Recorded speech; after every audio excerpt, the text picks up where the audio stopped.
A full house in Clinton tonight as residents weighed in on an ordinance governing data centers. That meeting just wrapped up within the past couple of hours. Maddie France shows us what's in that ordinance and what residents want to see.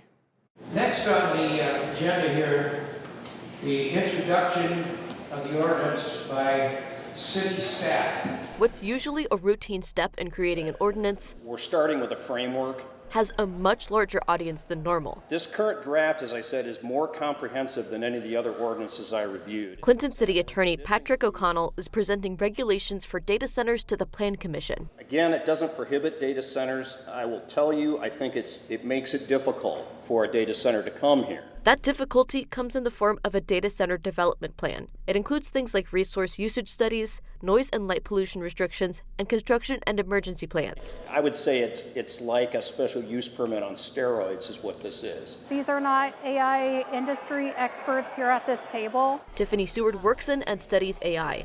She also lives right next to a proposed 1,100-acre data center. So we want protections of our homes, we want protections of our wells, we want to be able to sleep at night and just enjoy our property and the use of our property the way we have invested into that. She's asking the commission to put off the vote while it considers resident feedback. And I know that my 3 minutes is up, but I would just ask you to delve a little further. So these things can be beneficial. Ryan Drew represents the International Union of Operating Engineers Local 150. He says the ordinance is more restrictive of data centers than other industries. He understands the need for a strong law, But we also got to have an equal playing field, right? It's up to the Plan Commission to take this feedback and make a recommendation to City Council. There wasn't a binding decision Wednesday evening, but it's another step in the process.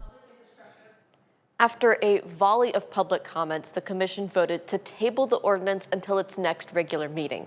When it does make a recommendation, City Council will hold a public hearing on the final draft, then vote on its passage. John?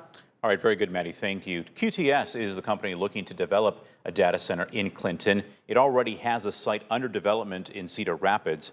According to the company's website, it is still in the early planning stages and site plans are not final. QTS says it plans to pay for all energy demand. It also says it tries to source carbon-free energy for its facilities and use a closed-loop cooling system which does not consume water once operational. And Clinton County has its own rules for data centers. It requires a company to submit a site plan and obtain a special permit. Buildings need to be sited and oriented to minimize visual impact on the area. They also have to minimize impacts to natural resources. It also includes noise limits and requires a closed-loop cooling system.